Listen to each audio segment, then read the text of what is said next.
말씀하시면 내가 나가리라. 주님 뜻이 아니면 내가. 사랑하는 익산계문교회 성도 여러분, 반갑습니다. 성령 강림절 13번째 주일을 맞이하게 되었습니다. 먼저 이 영상을 보시는 여러분 모두에게 주님의 은혜와 평강과 또 사랑이 넘치게 되기를 간절히 소망합니다. 오늘 본문 말씀은 마태복음 5장 13절에서 16절 본문을 가지고 너의 착한 행실을 보게 하라는 제목의 말씀 전하겠습니다. 함께 읽겠습니다. 너희는 세상의 소금이니 소금이 만일 그 맛을 잃으면 무엇으로 짜게 하리요? 후에는 아무 쓸데없어 다만 밖에 버려져 사람에게 밟힐 뿐이니라.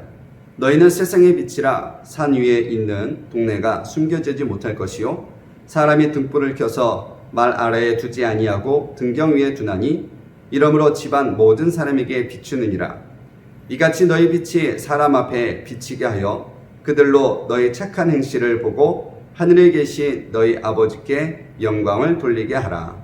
아멘. 어느 나라에 욕심이 많은 임금이 살고 있었습니다. 이 임금은 자기만 잘 살면 된다는 그런 생각을 가지고 있는 이기적인 왕이었습니다. 그래서 백성들을 잘 돌보지를 않았습니다. 하지만 이 왕도 세상에서 공주를 가장 사랑했습니다. 그런데 이 공주가 인형을 너무나 좋아해서 곰 인형, 토끼 인형, 여러 종류의 인형을 항상 갖고 다니며 놀았습니다. 그런데 어느 날 이 공주가 폐결핵에 걸려서 죽게 되었습니다. 왕은 깜짝 놀라서 어떻게 이런 일이 일어날 수 있을까? 왕궁에서 가장 좋은 그러한 청결을 유지하였고 가장 좋은 음식만 먹었던 공주가 어떤 경로로 폐결핵에 걸려서 죽게 되었는지 이해할 수가 없었습니다. 그래서 왕은 의사를 시켜서 어떻게 이 폐결핵이 왕궁까지 들어왔는지 역학조사를 시켰습니다. 의사가 역학조사를 해본 결과 이 폐결핵은 왕궁 안에서 일어난 것이 아니라 왕궁 바깥에서 감염되어서 들어온 것이라는 것입니다. 그 원인을 살펴본 결과 왕은 성 바깥에 있는 백성들을 돌보지 않았습니다. 그래서 백성들이 폐결핵에 걸렸고 그 폐결핵에 걸린 백성들이 인형을 만들었는데 그 인형을 만들면서 기침을 하니까 결국에는 그 인형 속에 병균이 감염이 되어서 공주가 갖고 놀았던 그 인형까지 그렇게 병균이 감염이 된 것입니다. 그래서 그 공주가 죽었던 것입니다. 왕은 성 안에서 잘 먹고 잘 입고 잘 지내면 늘 건강하기 때문에 자기 자신은 또 자기 식구는 괜찮다는 그러한 아니란 생각을 가지고 있었습니다. 하지만 그가 돌보지 않았던 그 백성들로 인하여서 결국에는 자신이 세상에서 가장 사랑한 딸도 죽음을 맞이하게 된 그런 비극을 맞이하게 된 것입니다. 이 짧은 예화 속에서 우리 그리스도인들이 이렇게 살지는 않았나 하는 생각을 해보게 됩니다. 내 교회만, 내 가족만, 그리고 내 직장과 내 사업체만 잘 되면 그만이라는 생각을 갖고 있지는 않았는지, 이웃을 돌보라는 하나님의 계명을 잊어버리고 살지는 않았는지, 우리가 세상의 모범이 되기보다는 세상의 지탄이 오늘날 되고 말았습니다. 오늘 본문은 너무나 유명한 말씀입니다.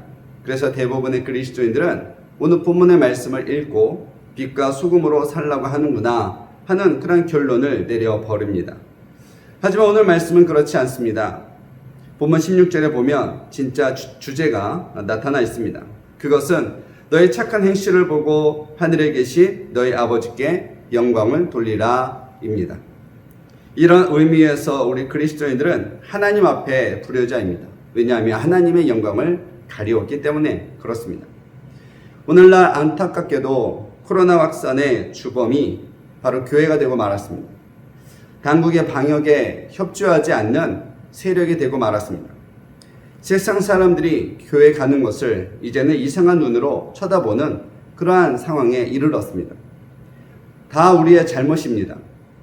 몇몇 교회의 책임만으로 돌리고 싶지 않습니다. 그만큼 교회가 세상에서 신뢰를 잃어버렸다는 반증입니다. 지금의 상황을 어떻게 회복하면 좋을까요? 오늘 말씀 속에서 해답을 찾고자 합니다.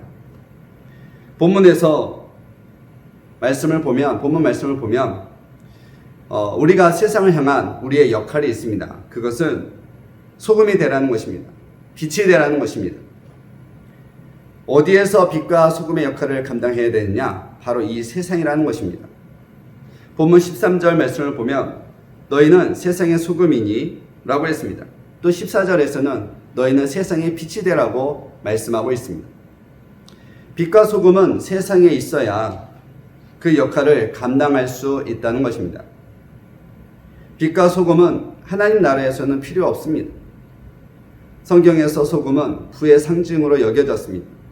일반 개인이 쉽게 구할 수 있는 품목이 아닙니다. 그런데 주님은 소금이 되라고 말씀하셨습니다. 왜 그랬을까요?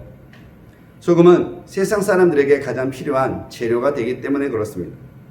개인의 욕심만을 위해서 살아가지 말고 세상에서 필요한 그런 그리스도인이 되라는 참된 의미가 담겨져 있습니다. 빛도 마찬가지입니다. 죄악으로 가득 찬 세상에는 빛이 필요합니다. 그래서 빛 대신 주님께서 하늘의 보좌를 버리시고 이 어두운 세상을 밝히 비추고자 이 땅에 오신 줄로 믿습니다. 하나님이 죄인된 우리들을 하나님의 자녀로 삼아 주실 때에는 우리가 해야 할 일도 가르쳐 주셨습니다. 그것은 세상에서 착한 일을 행하라는 것입니다. 이 착한 일은 무엇을 말하는 것일까요? 첫째는 세상에서 선한 일을 하라는 것입니다. 그리스도인은 착한 사람이라는 인식을 세상에 심어줘야 합니다. 크로닌의 소설 천국의 열쇠라는 작품이 있습니다. 그 내용 가운데 이런 내용이 있습니다. 중국 오지에 치섬이라고 하는 신부가 선교 활동을 하러 갔습니다. 마을 사람들은 그가 신부라는 사실을 알고 있었고 또한 그가 조금 있으면 교회로 성당으로 오라고 그렇게 복음을 전할 것이라고 생각을 했습니다. 하지만 이 치섬 신부는 그렇게 하지 않았습니다. 마을 주민들의 생각이 빗나갔습니다. 이 신부님은 마을 사람들과 함께 울고 함께 웃으면서 그들과 똑같은 삶을 살아가기 시작을 했습니다. 한참 지난 이후에 마을 사람들과 어느 정도 신뢰가 쌓은 이후에 사람들이 물어봅니다. 신부님은 왜 여기에 선교 활동을 와서 복음을 전하지 않습니까? 하고 물어봅니다. 그때 이 신부님이 하는 말씀이 내가 아무리 그리스도의 복음을 전한다 할지라도 그리스도인답게 살지 못하면 아무 소용이 없기 때문입니다. 라고 답하는 것이었습니다.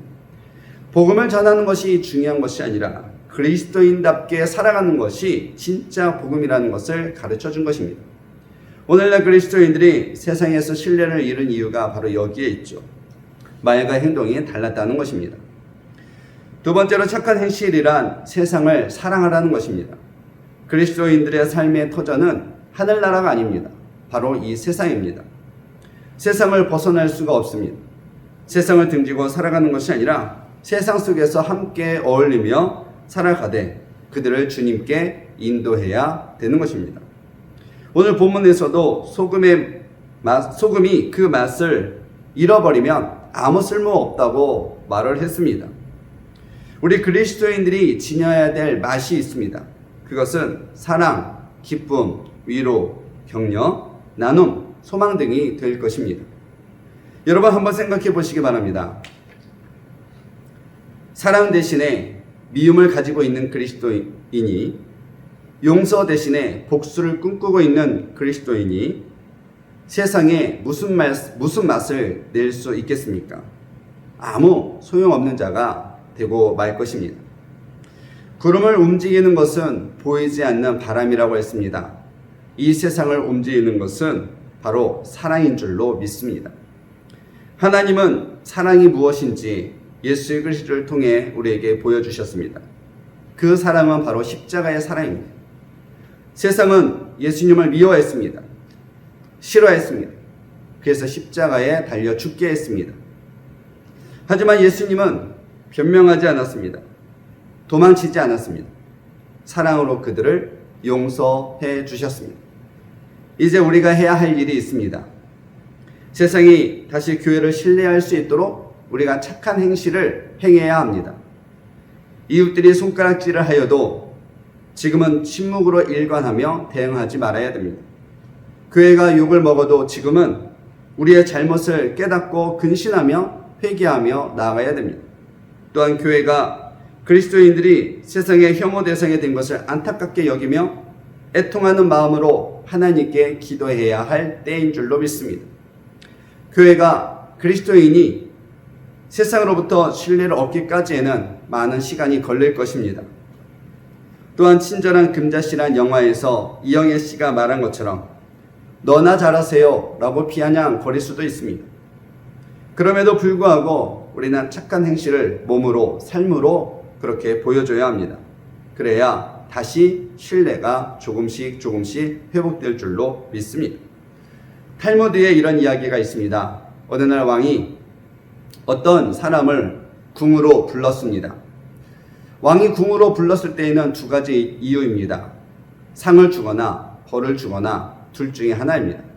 그래서 왕의 부름을 받은 사람은 두려웠습니다.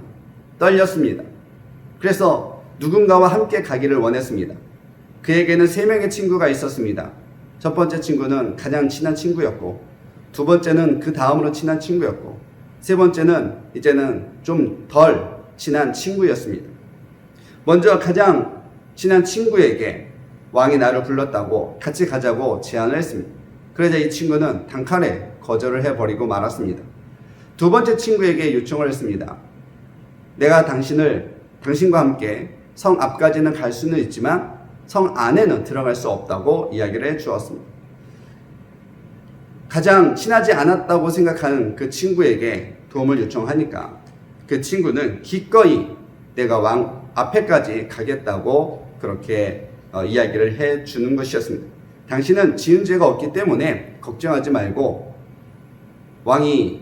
왕궁에 들어갈 수 있다고 그렇게 이야기를 했습니다. 여러분, 맨 처음 친구는, 가장 친하다고 친구는 누구냐? 바로 재산입니다. 사람이 아무로 돈을 소중하게 여기고 사랑할지라도 죽을 때는 갖고 갈 수가 없습니다. 고스란히 이 세상에 남겨지고 맙니다. 두 번째 친구는 친척이라고 합니다. 죽음의 무덤까지는 갈 수 있지만 다시 돌아오고 맙니다.